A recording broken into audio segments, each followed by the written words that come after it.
for this Sunday comes to us from Luke, the 13th chapter. Glory to you, O Lord. Now Jesus was teaching in one of the synagogues on the Sabbath, and just then there appeared a woman with a spirit that had crippled her for 18 years. She was bent over and quite unable to stand up straight. When Jesus saw her, he called her over and said, "Woman, you are set free from your ailment." When he laid hands on her, immediately she stood up straight and began praising God.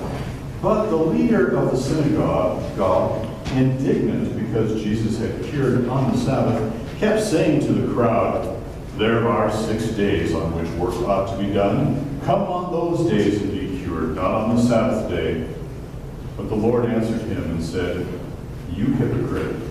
Does not each one of you on the Sabbath untie his ox or his donkey from the manger and lead it away to give it water?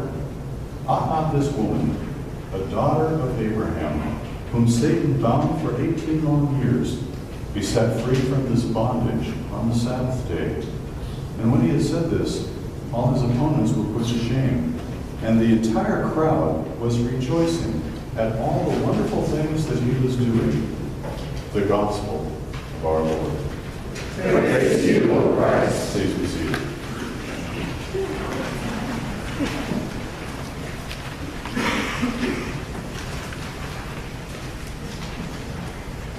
In the name of our Lord Jesus Christ, amen.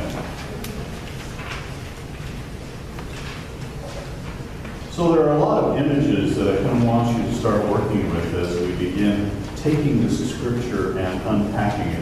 Part of it is our own identity. And just a couple of stories. I remember doing a children's sermon. Kevin is with us, and in just a couple of years, Kevin will be a pastor. Yeah. No, it's predestined from the beginning of time. But a word of caution. Sometimes you need to think through children's. By the way, all of you have little spots on your foot. Sometimes you need to think through children's sermons a little bit more carefully and realize that there can be consequences.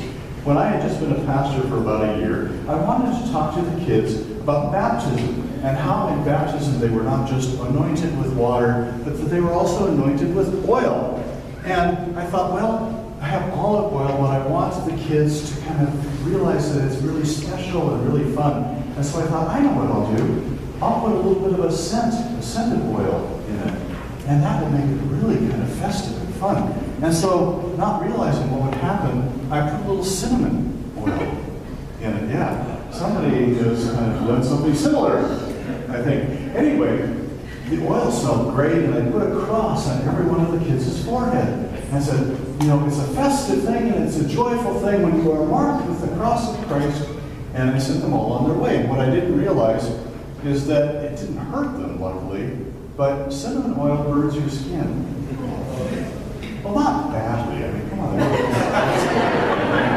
But as we were sitting through the worship service, all of a sudden, the kids started to have these red crosses appear on their foreheads.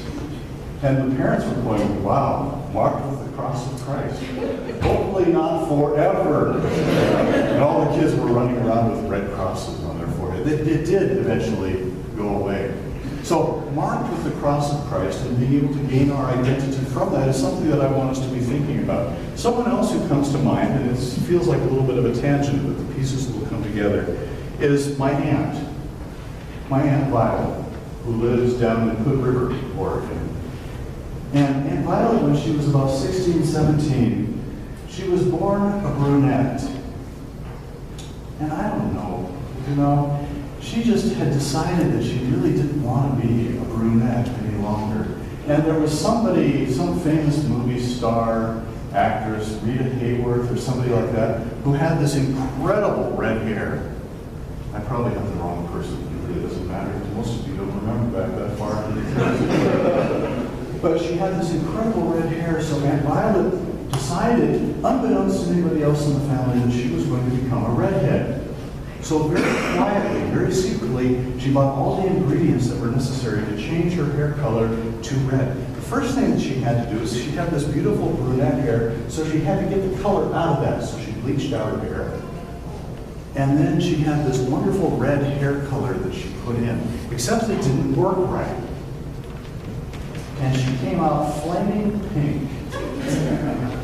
And then there was nothing she could do about it.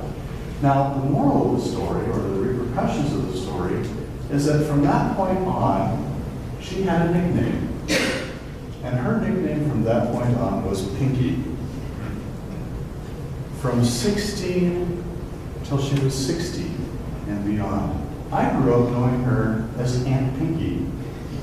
She could never shake that name. Most of us didn't know why she was called. And then once we found out, oh, Aunt Violet, tell us about when you tried to dye your hair. Oh, okay, I'll have to tell you again. Aunt Pinky. For the rest of her life, she was known as Pinky.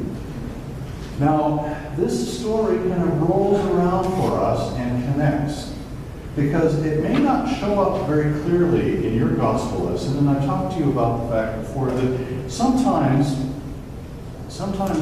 when we are translating the Bible, when we're translating it from Greek, from Hebrew into English, we miss some things. Sometimes we miss things because we can't help it. We don't have that many choices. But sometimes we miss things, as I've talked about before, because we're trying to soften it up just a little bit. There are times when Jesus really kind of loses it in the New Testament, and the gospel writers kind of think to themselves, oh, we can't have Jesus losing it, so, oh, Jesus became very distracted. Well, when you see that, you'll know that he's like, freaking out. But we don't like Jesus freaking out, so we kind of soften it. There's a place in this gospel lesson where we have something, and it's not quite as extreme as that. But what is this woman's name? The lady that we're talking about in the gospel lesson. Can you go ahead and turn back to the gospel lesson and find her name for me? Woman! Woman is about, actually she does have a name, but when we translated it, we lost it. In Greek, you can kind of tell. Her name is Crippled One. It's actually written that way in the text. This woman, bent over with her affliction, had lost her identity. For 18 years she's been suffering with this. For 18 years, to the point where people would not say, if they were walking down the street, oh, here comes Mary. Oh, here comes Elizabeth. Oh, here comes Jessica. No. Now they would say, oh, here comes Crippled One. Because you see, her affliction had become so predominant and it had lasted for so long that pretty soon it had become who she was. They talk about this lady and the fact that she's bent over so far that she can only see the ground. Now, WSU students, you may feel that way sometimes. If the hills don't get you, you can always tell who a new student is at WSU because they have skinny legs. Right? And by the time you've been here for 2 or 3 months, all of a sudden you have calves that look like football players because you're going up and down these hills. Yep, you guys have them too. Yeah, big hill legs. But this lady, and sometimes too, maybe, I don't know, the third paper that you have to write, and you're feeling kind of, like I don't know if I can stand upright any longer. Former congregation that I was at, we had a lot of, do we have any engineers here? Maybe I better not tell this joke. But it was told to me by an engineer. Engineers kind of have this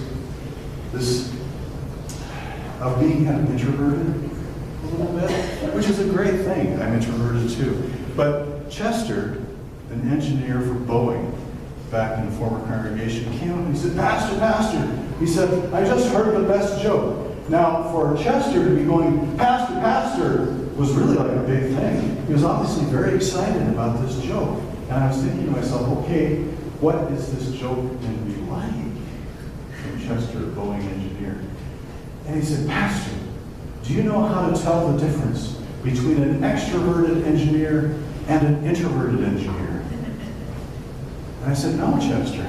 Well, he said, an extroverted engineer looks at your shoes when he's talking to you. Okay.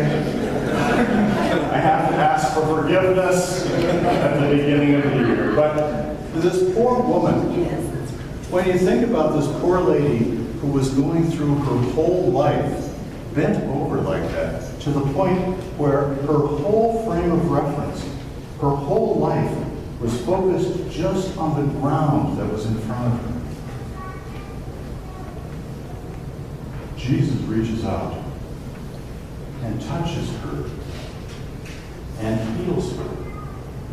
But there's something else going on in this text that I think is even more beautiful. More beautiful than the fact that Jesus physically heals her. He gives her a new name. No longer is she the crippled one. Jesus says, daughter of Abraham. And now, even if Jesus hadn't healed her before, I think that her back would have straightened up, because no longer was she being identified by that which was bending her over, but now all of a sudden she could stand up with pride, and she could stand up straight, because Jesus reminded her that she was not being labeled and not being identified by those things that were bowing her down or pulling her over, but that she, in her very core, in the heart of who she was the daughter of Abraham. Fred Craddock, wonderful, wonderful preacher, was talking about a time when he had been at this big conference, and a man came up and sat at the table with him and said, "Preacher," he said, "I want to talk to you, preacher. Preacher, I want to talk to you about the most important thing that you can preach in the world." "Preacher," he said, "when I was a kid, I didn't have a dad." Now, some kids, he said, lost their dad. That was not me. I grew up in Tennessee, and I was born, my mom had no husband. He said, you can imagine the names that I was called when I was a kid. He said, when I was about 8 years old, I went to a revival, and my mom and I kind of sat in the back of the church because, well, we really didn't want to draw too much attention to ourselves. The town knew who we were, and it was one of those things where you'd kind of try to sneak through life and not be seen. But he said, right in the middle of the service, the preacher came walking down the aisle, and he said, the preacher saw me, came walking over to me, and said, "Son, who's your daddy?" And he said, oh my gosh. It was like the worst possible thing that I could think of for somebody right in front of this whole town. Who's your daddy? And the kid just felt like, I wish that the floor would just open up and swallow me. And he said very quietly, I said, I don't have a daddy. And the preacher said, not true. Not true.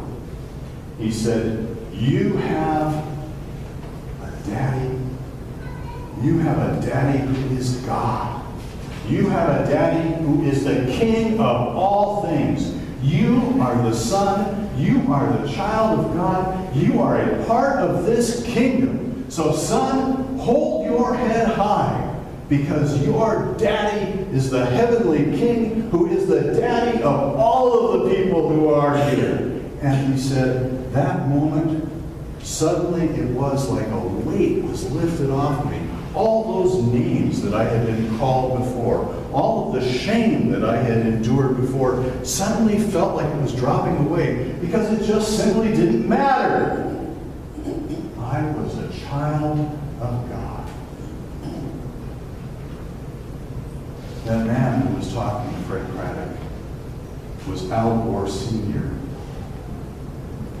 which ultimately doesn't really matter, except that you have to understand that there are always going to be times when the world will want to label you, will want to put names on you. If we do anything if we preach anything as Christians and as the children of God, can we simply preach? Can we tell one another, stand up. Stand up straight. Stand up proud. Don't let the world identify who you are, but know in your heart of hearts and in the core of who you are as a person that you are a child of God. That your primary identity exists only as the fact that God has reached out and touched each one of you and told you, stand up. Stand up straight. Because you don't just belong.